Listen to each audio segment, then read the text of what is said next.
The Whisper Bridge spans the valley like a scar.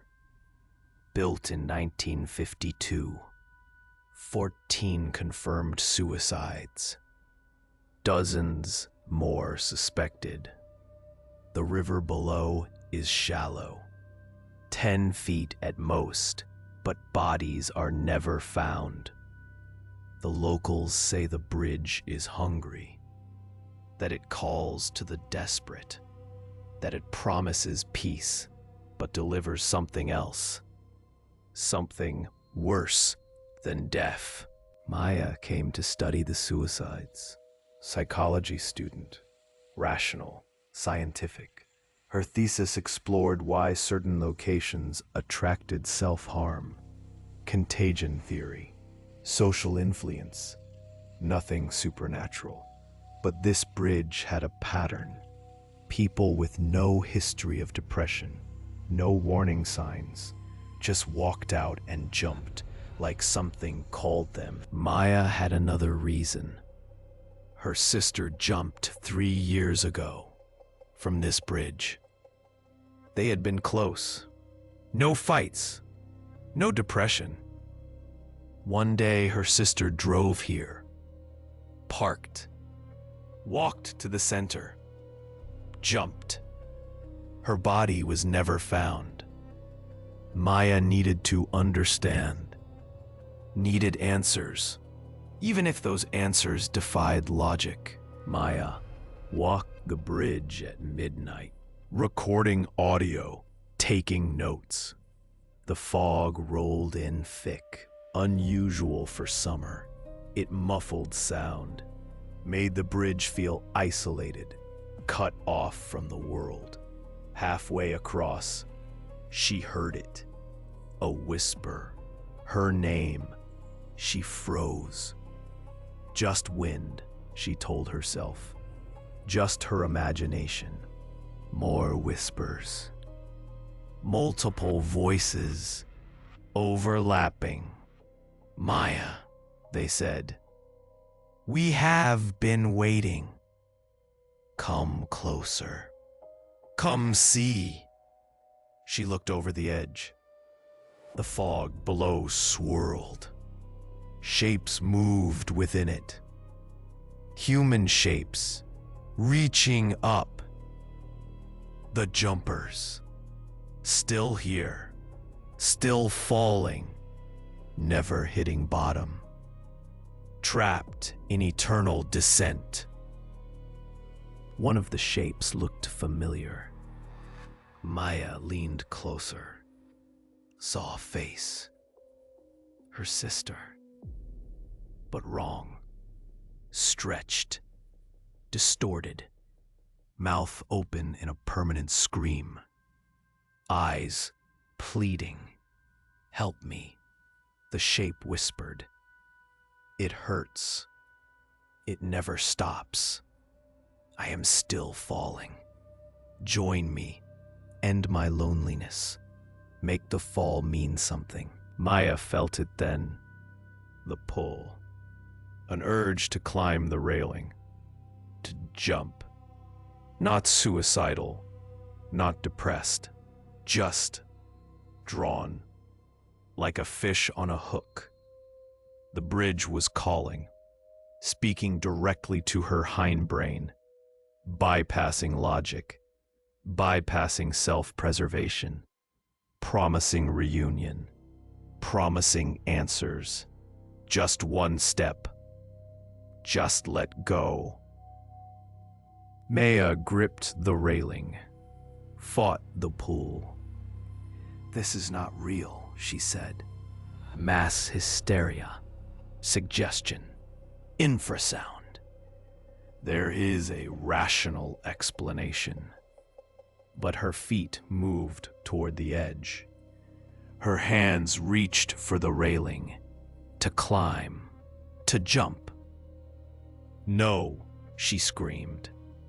I will not. I will not join you. The voices laughed. Everyone resists at first. The jumpers told their stories. whispered in overlapping voices. The businessman, the student, the mother, the veteran. None wanted to die. All were called. All felt the pull. All thought they could resist. The bridge had been hungry since it was built.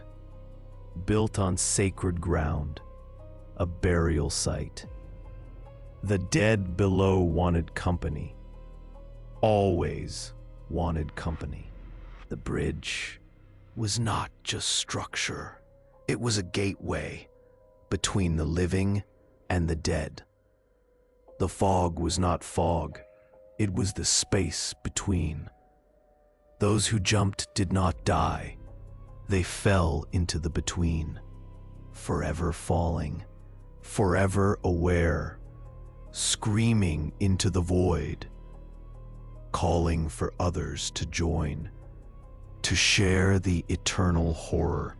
Your sister wants you to jump, the voices said.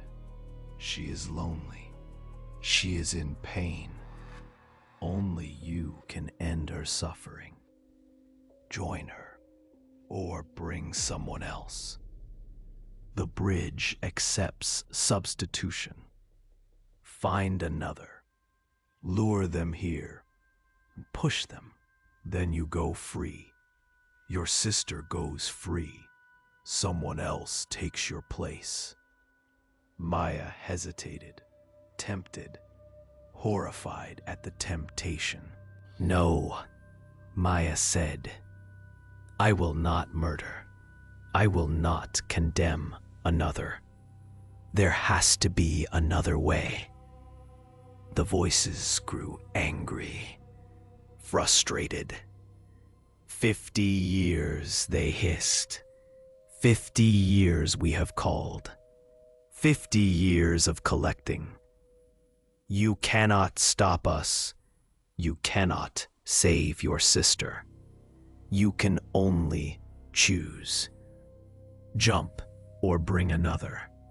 Those are your only options. Maya realized the trap. The bridge fed on choice, on despair. It forced an impossible decision. Join the dead or become a killer. Either way, it won. Either way, it fed. That was its power. Not force, not compulsion. Choice. Twisted, poisoned, but choice. And Maya chose differently. She chose to fight.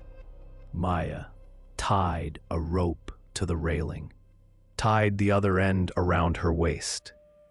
If the pull takes me, she said, I have an anchor. I will not fall forever.